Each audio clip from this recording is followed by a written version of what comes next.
Dr. Saundarya. She's the founder president of Avtar Career Creator.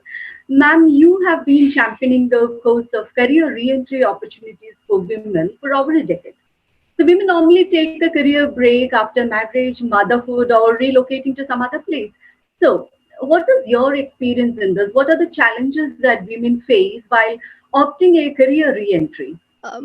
The question, Anjana, if I were to take it, clearly, what you asked me is,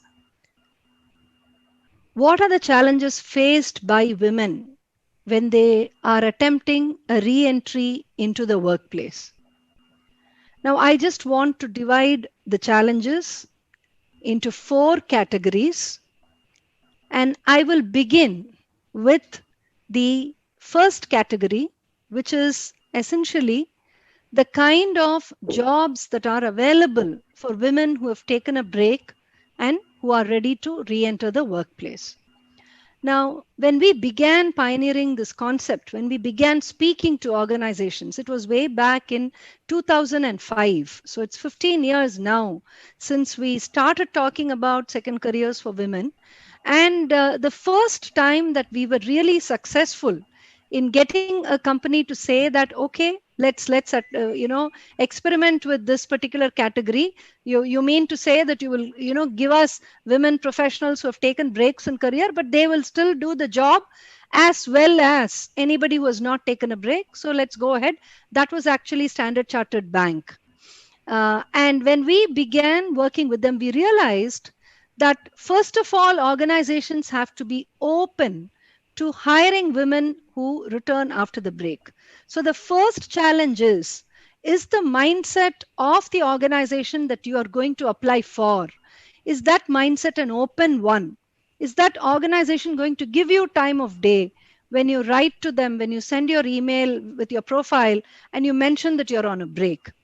One way in which every woman professional who's looking to re enter the workplace can actually be assured of reaching the right organizations is if you were to simply Google best companies for women in India, and you will come across a link which actually has organizations that have made it a practice and which work with us, which work with Avtar to have a separate career track for women professionals who are re entering the workplace. So that's point number one.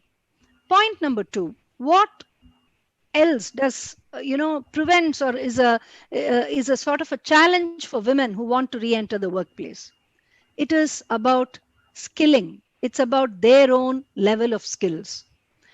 In many forums, whenever I've addressed women professionals, I've always mentioned that every woman, in order to rise to the fullest of her potential, needs a combination of both strategic skills and hard domain skills. Now, in fact, I will even place strategic skills one level above the hard domain skills, because the strategic skill can get you into a job where you can pick up the hard domain skills, but things are fast changing now, especially post COVID. Whenever organizations are looking at hiring large numbers of women, and I must share with you that at this point of time at Avtar, we are partnering with three or four really large organizations that have given us mandates to the tune of 500 and 1,000 of women professionals which they hope to hire. And you can in fact find more information about this at www.myavtar.com. That's myavtar.com. Now, what do these organizations look for when they are looking to hire such large numbers of women professionals? What are they looking for? They want to see a demonstration of the skills, in the sense they want you to show during the interview, during the test, during their assessment, how good you are with your domain skills. So it's very important for women to constantly upskill themselves, to know where they stand with regard to the expertise as far as that skill is concerned, and to actually know just about anything that's happening in that space. If you are in the space of digital marketing, do you know what are the latest cutting edge skills that are actually available out there? If you are in the space of content writing, do you know what are the cool things that people are today doing in order to make their content more effective? So this can apply to both women who seek part-time flexi-time jobs as well as women who seek full-time jobs that lead to a career trajectory. So the second point is, are you really investing in your skilling? The third point, so if you have taken a break, and we have actually interacted with women. We have 3.5 lakh women in our database, in the network. Women who have had progressive careers, women have taken breaks in careers, women from across the country, across a variety of different verticals. Now the thing is, if you have taken a break, and the break could extend from, say, as little as, say, a year, 2 years, go on till almost 18 years. During that break, you actually kind of change your sort of cognitive persona. You become a different person, and your priorities shift. And more importantly, that confidence which you probably had when you were working in your early career stage, that kind of takes a backseat. So the most important thing that I'd want second career women, or women who want to return after a break, especially, for instance, you had COVID, and it was a disaster of the highest proportion. Now if after that disaster, and probably as a result of it, maybe you lost your job, or maybe an offer that was made to you got rescinded, whatever it is, if you are looking at coming back into the workplace, one of the most important things that you should definitely develop is your own confidence. And to develop that confidence, the first thing you have to do is to actually put to practice whatever you have learned in your career before. So, developing that confidence, interacting with people on social media, attracting mentors who can help you, guide you, this becomes very, very essential. And that is the third thing that you have to keep in mind. The fourth thing that I would say is, today, it's a world of networking. It's a world where everyone is connected with everybody else. And you will always find that 6 degrees of separation from you to whoever you want to connect. That's absolutely possible. I find a lot of women who believe that maybe they need extra help, support. Yes, platforms like She Power are there. There are several other forums which help women. But I believe you are the best and most effective support for yourself. Unless you determine that you want that job, unless you display that career intentionality, which comes from doing everything that needs to be done, including managing the stakeholders at home, including managing children, including managing your spouse, parents-in-law, if you live in a joint family like me. So it is very, very important that you make all those preparations in a win-win scenario, in a win-win method, and display that career intentionality. You will be your biggest support, and you will rise to the fullest of your potential. Thank you, Shruti. Let me just go over to Dr. Saundarya. So, what I would want to know is, COVID is something that has changed all our lives. So, of course, as you have said earlier, there had been an impact. So, but I would want to know a little bit more about it. COVID made remote working a possibility. So, a good number of women has embraced that. So, is this work from home going to stay? It's going to stay for good, or what are the ways that we can exploit this? So we can consider this as a blessing in disguise. So do you think, when regarding women, the post-pandemic scenario is going to be totally different from what it had been earlier? Because you are a person who had been helping women to re-enter into their workforce. So what do you think? What have you seen the changes? How could you put that?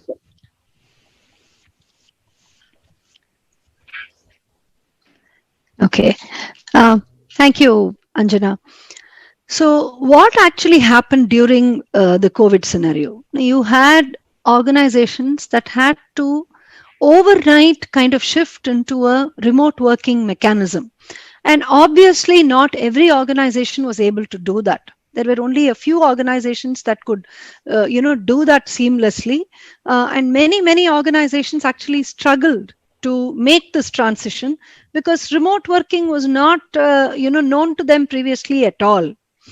Now, as they were making the shift, they had to also assess the kind and type of jobs that they were looking at in terms of which of those jobs could actually be converted into their flexible counterparts and which of those jobs could not be done. Now, it makes me really sad to say this, but if you look at the type of jobs that are there and you look at the skill level of those jobs, you find that women actually occupy much of the lower order skill jobs. And you will find that in many industries, that very disposable front line of jobs is what is actually occupied by women.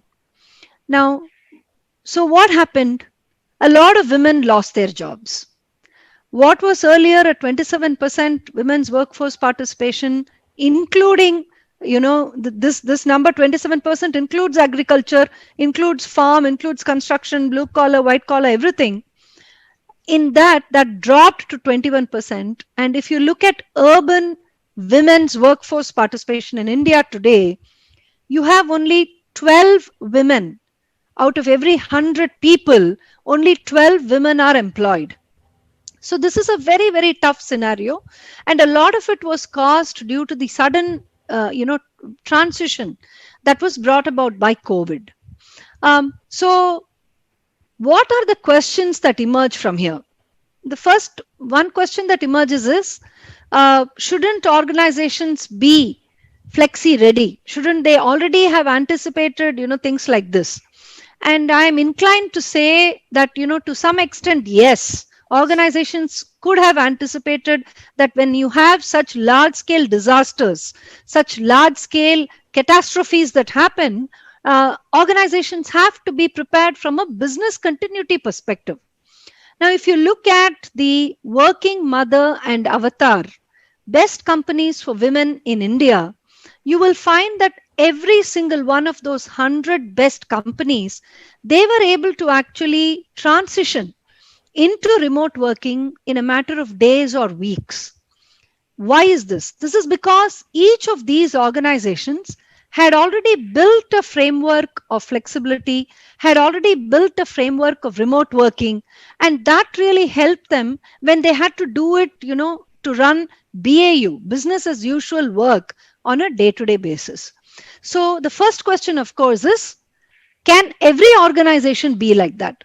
Now, in my opinion, I believe that if small and medium businesses, and I mean many of the people from in this today's audience, the entrepreneurs and the small business owners in today's audience, I would suggest that this aspect of remote working, if you are able to embrace it really well, and you're able to look at a lot of the jobs in terms of what they are actually contributing, and can that contribution be done over the phone, can it be done over the computer and so on, then you would be saving a whole lot of money in terms of infrastructure. And not only that, you would be able to employ women professionals across, just like how Professor Saji mentioned. You don't even need to stay in that particular location in order for you to work there. You can stay anywhere. You can stay near places in tier 2, tier 3 cities and towns where you have family support. And from those places where you have family support, if you are able to get, a good quality talent that can work in small and medium businesses, then that would be, in my view, the biggest positive outcome out of COVID in India, Anjana. We have seen that COVID was not all that bad considering women workforce. So I would just want to know the activities of Avtar. Actually, did COVID impact in any way? Did COVID affect the activities of Avtar in any way? What an interesting question, Anjana. Thank you for asking that. So, Avtar is a 20-year-old diversity, equity, and inclusion consulting company. And we have had experiences of dealing with three such, huge crises during our history. So the first thing happened soon after we set up shop. December 3rd, 2000 was when Avatar got started, and within few months we had the big dot-com bust. At that time the dot-com industry was like really going gung-ho, and then suddenly, it just went bust. And a lot of our clients were dot-com companies. So that was a big challenge, and we had to rally and figure out and see how to, kind of pivot our thinking to suit a world where dot-com wasn't the biggest thing anymore. So that was the first time. Then we had, in 2007 and 8, we had the subprime crisis. And during the subprime crisis, which actually took place in the US, but it had its effect around the globe, and you had many organizations that folded up, many companies belonging to the banking and financial services sector, which actually just went kaput. So that happened, and again we had several clients of ours who were part of, who were affected by this. Again, we had to kind of quickly change, regroup, look at the way in which we were doing our work, and see what corrective actions had to be taken, and so on. Then you had the global recession of 2013-14, where you had everywhere around the globe there was a recession, and this caused jobs to shrink. It caused markets to become smaller, and it was a very difficult time at that point of time. Again, Avatar kind of relooked at the way in which we did work. How can we take our message even more effectively? How do we not get impacted by what was happening outside? So this, the COVID pandemic, in a manner of speaking, is the fourth large catastrophe, global challenge that we are actually facing. So I would say, in a manner of speaking, that Avatar kind of was well prepared for this. We actually made the transition into remote working in a matter of hours. We are a small team, we are a 70-member team, but to make the transition in a matter of hours was a fantastic thing which our IT department was able to do very quickly. And once we had, ported all our work into the flexible format, then what remained was to see how our work in the space of diversity, equity, and inclusion could still be relevant to organizations, in the space of flexible working, in the space of diversity, equity, and inclusion, the whole thing. Now, Sharmila made a very interesting mention. She said that, soon after pandemic hit, every organization went into a shell. They were not ready to spend. They were afraid to spend. And yes, the same thing happened with our clients too. We had a roster of more than 300 clients, and several hundred of these clients were with us for a very long period. They were with us for 10 years, 15 years, 18 years, and so on. But we found that when the pandemic hit, nobody knew what the outcome would be. Everybody was afraid. Everybody looked at the world and they could not figure out what was happening. Nobody could predict the way out of this. It was complete pandemonium at that point of time. So for us, what it meant was that the work that we did, we actually do work in 5 spaces, Anjana. We have an offline recruitment practice, which is diversity recruitment, where we hire women, we hire member of the LGBTQ community, we hire people with disabilities, second career women, of course, which is something we pioneered in India, and also people who are army veterans who have done a short service commission or who worked in the army, then taken a break, entered into civilian society, and now want to take their career forward. So we do hiring of all of these categories of underrepresented talent pools. So that's one piece.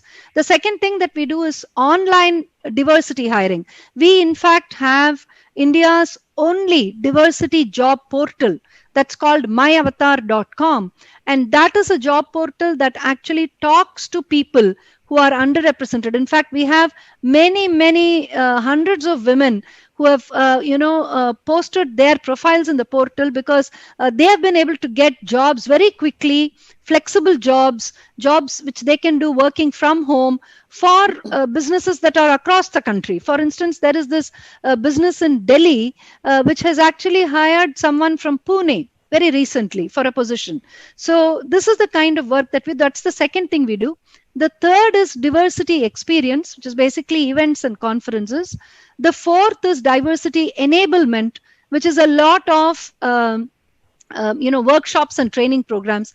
And the fifth is diversity strategy, where we actually help organizations create a diversity strategy for their business. So each of these products had to be kind of pivoted.